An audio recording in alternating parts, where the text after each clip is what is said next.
자, 경제 가정교사입니다. 겸손은 힘들다의 경제 가정교사 최백은 교수님 모셨습니다. 안녕하십니까? 네, 안녕하세요. 네.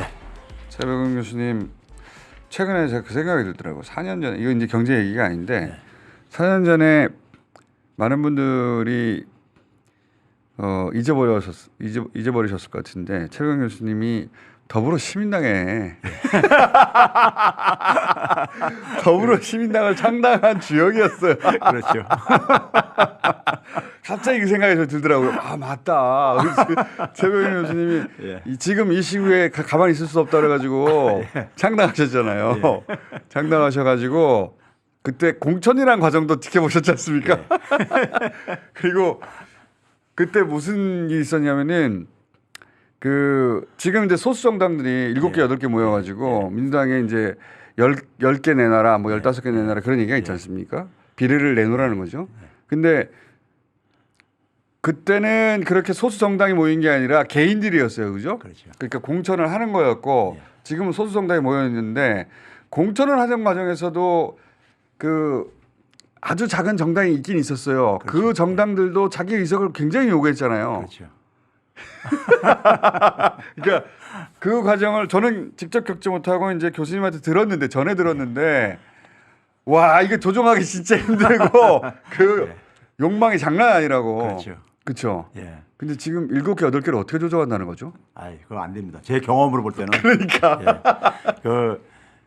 그 당시 생각한 거는 제가 경험했던 거는요. 처음에는 굉장히 이상적이었죠. 맞아요. 소수 정당에게 기회를 준다. 그리고 이제 소수 정당에서 활동하던 저희 젊은 정치인들이요. 20, 30대 많이 이제 그러니까는 평상시에도 안면은 입고 했었는데 원래 아시던 사이였어요, 게다가. 예, 알겠는데 정치적인 문제로 같이 접촉하다 보니까 의석으로 이제 완전히 사람이 달라지는 거예요. 의석을 하나 얻는다 묻는다. 예, 아까 여기에 표현하셨지만 정치적인 욕망이 그게 아주 대단한 저거더라고요. 예, 그래서 그때 인간적으로 그 사람의 바닥을 봤다고 하셨잖아요.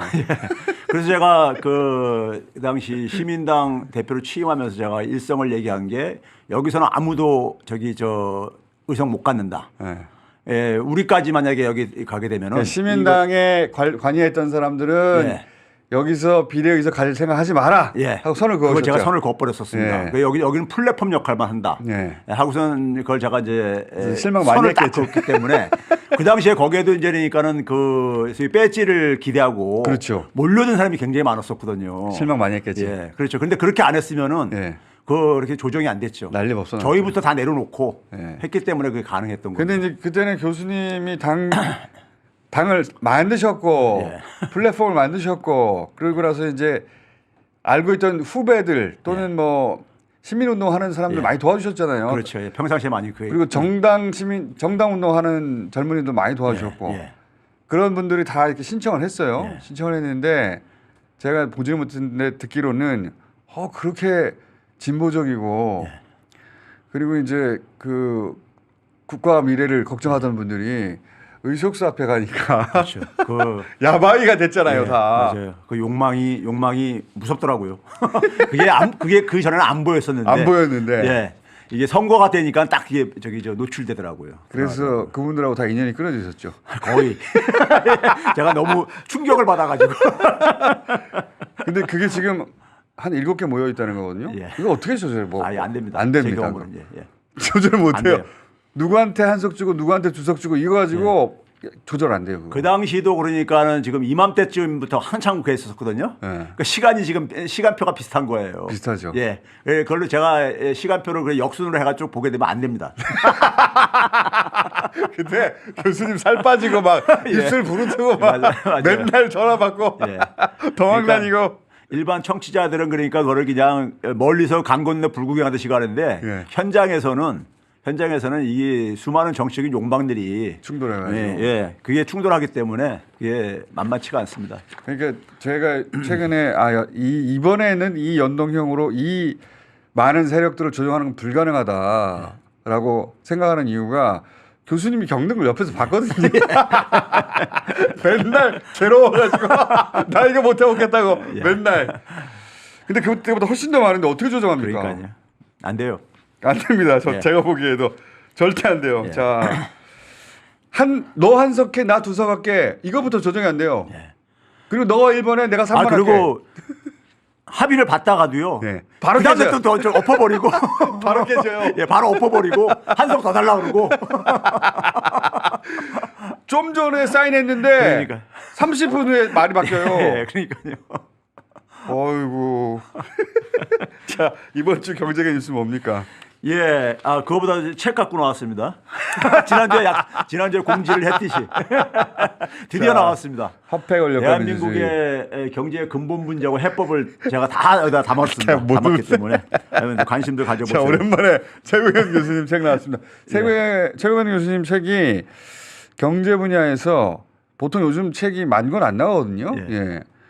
경제 분야는 특히 더 안 나가요. 그렇죠. 예, 잘 안 보죠. 교수님 책은 5천에서 10,000권이 항상 나가는 책입니다. 5천은 넘고요. 한 10,000권 이상 쓰고 다 나왔어요. 그러니까 기본 10,000권이 나가는 책이라는 거. 예. 자, 소개해드리고 예. 이번 주 소식이 뭡니까? 자, 그 성장률이 이제 지난 1년 동안 성장률 수치가 나왔는데요. 예. 이걸 이제 그러니까 성장률 수치만 드라이하게들 보도하는데 예. 여기에 많은 게 담겨 있습니다. 그렇죠. 경제 성장의 내용에 사실은 많은 게 담겨 실력이지 있는데 이게 결국은. 그러니까 그렇죠. 성장률이라는 것이 지금 지난해 1년치가 나왔다는 얘기는요. 먼저 잠깐 설명을 드린다면은 1년이 12개월이잖아요. 네. 작년 12개월 동안에 우리나라 국민들이 새롭게 만들어낸 가치들, 네. 생산 가치들을 그 1년 전 12개월치로 네, 비교하는 거죠. 비교해서는 이제 그 비율을 구한 거예요. 네. 그게 이제 한국은행에서 1.4%라고 발표를 한 거예요. 네. 그런데 이건 반올림해서 1.36을 1.36. 반올림해가지고 1.4로 한 거고 네. 더군다나 이제 이게 분기별로 월별로 네. 계절적인 차이들이 있잖아요. 특성이 그렇죠, 있잖아요. 그렇죠. 뭐 추석이 낀 달 있고 뭐 이렇게 있잖아요. 예? 그렇죠. 그래서 그런 계절적인 요인을 고려해서 되게 평상시에는 쭉 발표하거든요. 예. 근데 그걸로 하게 되면 1.33%. 33. 예, 그러니까 1.3% 정도 나오는 거예요. 네. 근데 이제 이거를 이 속에서 제가 이제 주목하는 거는 뭐냐면은 우리나라가 지금 경제 성장률이 사실상 1%대가 고착화가 되고 있어요. 지금 윤석열 정부 취임 이유는 그렇죠. 예. 그러니까 이게 이제 그러니까 일반 전문가들도 저기 들여다보지 않고 얘기 안 하는 부분인데 네. 이 성장률 수치가 일본의 잃어버린 90년대, 예. 10년이었던 90년대 성장률과 거의 비슷해요. 예, 이게요.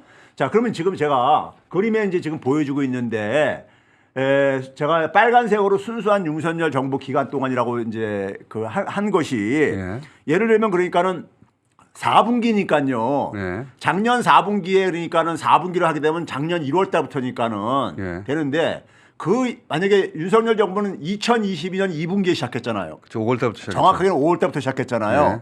그러니까 그때를 기준으로 해서 4분기를 하게 되면은 네. 앞에 3분기는 문재인 정부 3분기가 포함되는 그렇죠. 거예요. 그렇죠. 예? 네. 그래가지고 그걸 고려해가지고 보게 되면은 올해 지난해 1분기까지는 문재인 정부하고 윤석열 정부가 같이 만든 거야 일종의 그렇죠. 그러니까요. 그렇죠. 예. 그래서 그 보시게 되면 재밌는 게 뭐냐면 윤석열 정부가 출범한 작년 2분기 때는 예. 한 3.6%가 연성자료로 나왔어요. 문재인 정부 시절에는 3%대였어요. 그러니까 이게 여기에 그러니까는 10개월치가 문재인 정부 거야 사실은 그러니까요. 예. 예? 그러니까 그러다가 이제 쭉 내려가잖아요. 예. 내려가다가 윤석열 정부 들어서 1%뚝 떨어지는 거야. 1% 뚝 떨어지죠. 예, 1%대로요. 취임 직후부터 예. 경제 지표가 뚝뚝뚝 떨어져요. 이게 한국은행에서 잠재 성장률을 2% 이상까지 했는데도 불구하고 예. 우리나라가 달성할 수 있는 성장률조차도 못 만들어낸 거죠. 못 예. 만들어낸 거죠.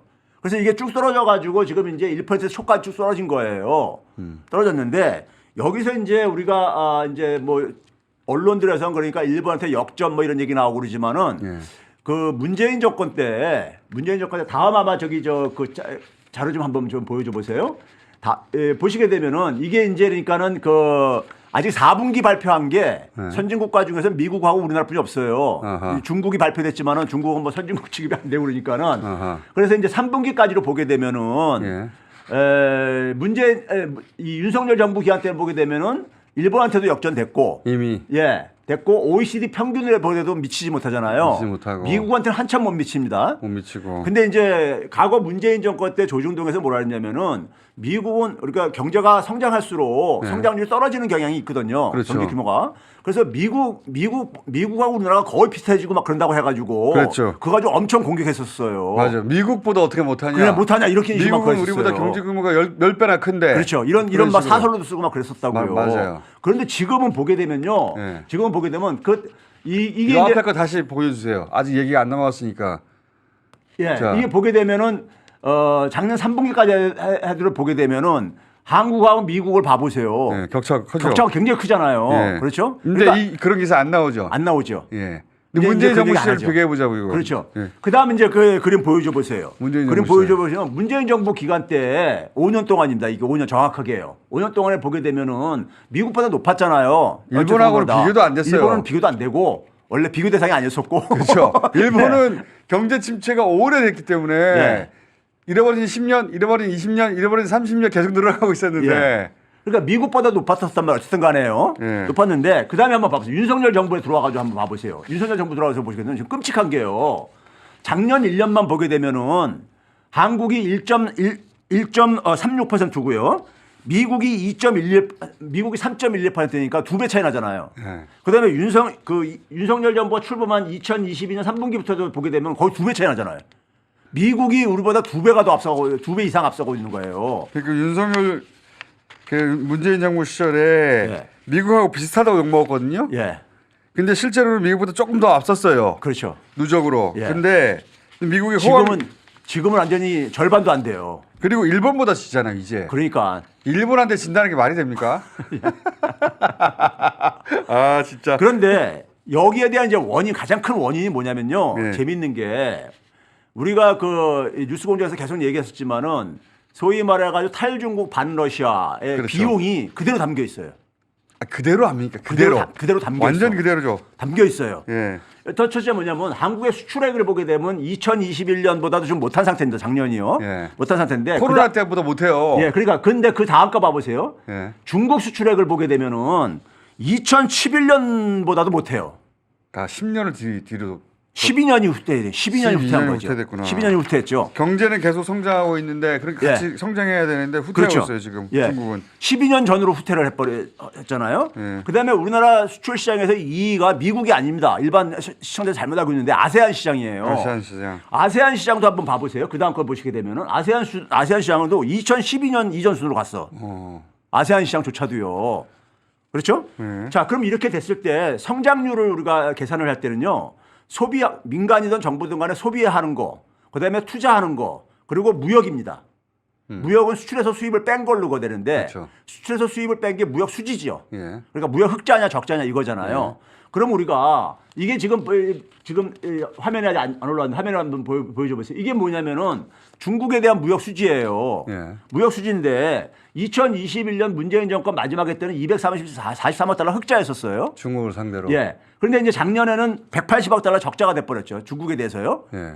근데 이제 그 중간에 있는 게 중간에 이제 2022년 12억 달러인데 예. 1월 달부터 4월 달까지는 문재인 정부 기간이잖아요. 그렇죠. 그때는 이제 65억 달러 흑자였었어. 예. 그러다 갑자기 이제 그러니까 5월 달부터 12월 사이에 52억 달러로 적자로 또 바뀌어. 그러니까 저게 진짜 예. 신기한 게 예. 그래서 저게 인위적인 예. 중국이 저렇게 만든 거라고 하는 거 아닙니까? 그냥 뚝 잘라가지고 윤석열 정부 출범하자마자 뚝 떨어졌어요. 아니, 그러니까 이게요, 이 전문가들이 그 수출 품목 들여다 보면 나오는 거예요. 그 전문가들은 이거를 중국의 경제 구조가 변해서 그렇다고 말하는데 경제 구조가 어떻게 한 달 사이에 다 변합니까? 산업 구조라는데 구조라는 것은 네. 하루아침에 변하는 게 아니잖아요. 구조라는 이게 것은. 다 거짓말이죠. 그러니까요. 그러니까 참 비겁한 건데. 윤석열 정부가 저렇게 대중국 정책을 펼쳐서 저렇게 됐다는 말을 못 하는 거 아니에요. 그러니까 이게 탈중국 선언을 6월 초에 나토에 초청받아가지고 가가지고 탈중국 네. 선언하고 나서 마이너스 적자로 딱 돌아서 버리거든. 딱 그 순간부터 적자로 그냥 날려버리거든요. 중국이 열받아서 야 한국에서 수입하는 거 이제 하지 마 예. 해버린 거잖아. 그런데 제가 네. 이제 뭐냐면 여기서 주목을 하는 게 뭐냐면요. 여러 번 얘기했지만 주목을 하는 게 이 예. 180억 달러 작년에 적자를 봤잖아요. 예. 이걸 만약에 적자를 안 보고 예. 그냥 만약에 0이라고 쳐보세요. 적자도 아, 예. 아니고 흑자도 아니고. 예, 0이다. 예, 그러면 성장률이 얼마로 올라가냐면요. 예. 2.6%로 올라가. 근데 만약에 문재인 정부 시절 정도 됐다. 그러니까 이게 문재인 정부 2021년 수준으로 하게 되면 4.2%로 올라가는데 예. 여기서 중요한 게 뭐냐면요. 시청자들은 기억을 못 하시겠지만 2022년도 실제로 성장률이 2.6%였었어. 2021년도에는 4.3%였었어. 그러니까 중국의 이 무역 흑자 수지만 이전처럼 관리만 했었어도 성장률이 4% 이상이 그러니까는 가능했던 거야. 가능했던 건데 이거를 그러니까 날려먹은 거죠. 그러니까. 이거는 순전히 대통령 변수예요. 그러니까요. 순전히. 그렇잖아요, 이거. 대통령이 탈중국 한다고 하고 나토 가가지고 그 수석이 얘기하고 거기서부터 꼬꾸라진 거 아니에요? 난 근데 우리나라 언론이요. 최근 조선일보 보니까는 이런 기사 났더라고요. 우리나라 대중국 시장의 시장 점유율이 30년 전으로 뭐 돌아왔다 뭐 이런 걸 하는데 그분들이 1년 전에 뭐라고 했냐면은 중국을 벗어나니까 세계가 보인다. 이런 기사 썼었어. 조선일보 그랬죠. 예. 중국을 벗어나니까 세계가 보인다 그랬단 말이에요. 뭘 세계가 보여. 그리고 나서 이제 최근에 와가지고는 중국 시장에 우리가 갈 수 없다. 이제 이런 식으로 이제 입장을 너무 바꾸고 심각하니까 있어요. 중국 시장 그러니까요. 도로 가져야 된다고 하고 경제가 있잖아요. 1%로 지금 곤두박질 치고 이렇게 앉았으니까 보니까 근데 윤석열 대통령이 이거 모르는 것 같아요. 모르죠. 모르는 것 같아요. 나는 한동훈 저 대표 비상위원장도 모르는 것 같은데 둘이서 만나가 모르는 사람들이 무슨 민생 얘기를 하는지 난 모르겠어. 뭘 경제에 대해서 뭘 아시는 분들이 무슨 민생 얘기를 하는지 모르겠어. 과학기술 예산 본인이 잘라놓고 자꾸 과학기술 예산 느린다고 한잖아요. 그렇죠. 윤 대통령이 모르는 것 같아요. 실제로 몰라요. 모르는 그 나라가 어떻게 돌아가는지 모르는 것 같아요. 본인이 국정을 운영하는 게 아닌 것 같아요. 모르고 이해하려고도 안 하고요. 예. 그다음에 이제 러시아 한번 봐보세요. 러시아도 그러니까 탈중국 반러시아 내쳤잖아요. 네. 러시아도 한번 봐보세요. 2021년하고 작년도하고 한번 이렇게 비교를 해보세요.